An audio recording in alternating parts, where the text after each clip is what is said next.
السلام علیکم ورحمۃ اللہ وبرکاتہ۔ روزانہ بعد از نماز فجر درس قرآن خطیب اہل سنت حضرت علامہ قاری محمد امین حیدری کی آواز میں سننے کے لیے حیدری ٹی وی گجرانوالہ سبسکرائب کریں اور قرآن سے محبت کا ثبوت پیش کریں۔ روزانہ درس قرآن بعد از نماز فجر حیدری ٹی وی گجرانوالہ پر۔ اما بعد فاعوذ باللہ من الشیطان الرجیم بسم اللہ الرحمن الرحیم الم تر الی الملأ من بنی اسرائیل من بعد موسیٰ اذ قالوا لنبی اللہ مبعث لنا ملکا نقاتل فی سبیل اللہ قال هل عسیتم ان كتب علیکم القتال الا تقاتلوا قالوا وما لنا الا نقاتل في سبيل الله وقد اخرجنا من ديارنا وابنائنا فلما كتب عليهم القتال تولوا الا قليلا منهم والله عليم بالظالمين۔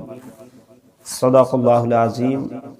سورۃ البقرہ آیت نمبر 246 ہے۔ اللہ تعالیٰ فرماتے ہیں، اے حبیب صلی اللہ علیہ وسلم، کیا تم نے بنی اسرائیل کے ایک گروہ کو نہ دیکھا جو موسیٰ علیہ السلام کے بعد ہوا، جب انہوں نے اپنے ایک نبی سے کہا کہ ہمارے لیے ایک بادشاہ مقرر کر دیں تاکہ ہم اللہ کی راہ میں لڑیں۔ اس نبی نے فرمایا، کیا ایسا تو نہیں ہوگا کہ اگر تم پر جہاد فرض کیا جائے تو پھر تم جہاد نہ کرو؟ انہوں نے کہا، ہمیں کیا ہوا کہ ہم اللہ کی راہ میں نہ لڑیں، حالانکہ ہمیں ہمارے وطن اور ہماری اولاد سے نکال دیا گیا۔ تو پھر جب ان پر جہاد فرض کیا گیا تو ان میں سے تھوڑے سے لوگوں کے علاوہ بقیہ نے منہ پھیر لیا، اور اللہ ظالموں کو خوب جانتا ہے۔ تو اس آیت میں اللہ تعالیٰ نے بنی اسرائیل کے ایک گروہ کا ذکر بیان فرمایا ہے۔ جہاد کا حکم دینے کے بعد اب جہاد کی ہمت و حوصلہ پیدا کرنے کا ایک بہت ہی دلچسپ واقعہ جو ہے وہ اس آیت میں بیان کیا گیا ہے۔ بتایا گیا کہ حضرت موسیٰ علیہ السلام کے بعد جب بنی اسرائیل کی اعتقادی اور عملی حالت نہایت خراب ہو گئی اور انہوں نے عہد الہی کو فراموش کر دیا، بت پرستی میں مبتلا ہو گئے، سرکشی اور بدعمالی ان کی انتہا کو پہنچ گئی، تو ان پر قوم جالوت مسلط کر دی گئی، جس کو قوم عمالقہ بھی کہتے ہیں۔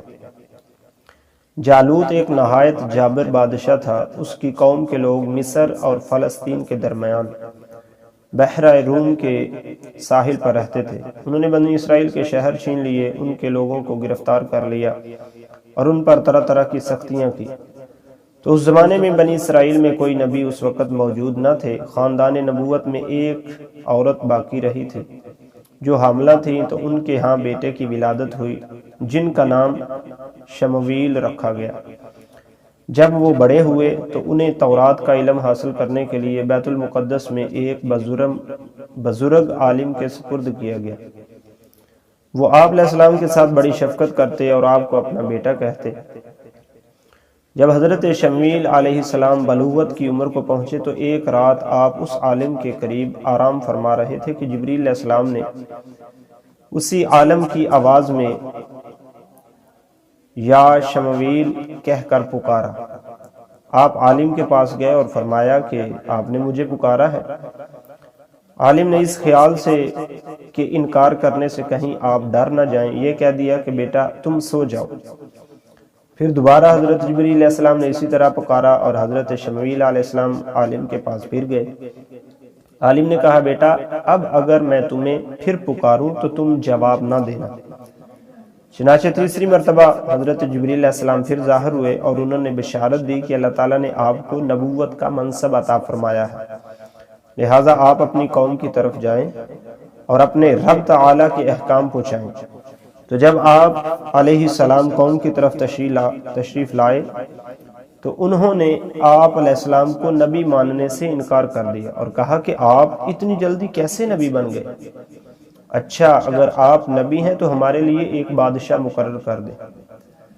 تو یہ اس قوم کی بدعملی اور بد اعتقادی کی وجہ سے سارا معاملہ ہوا۔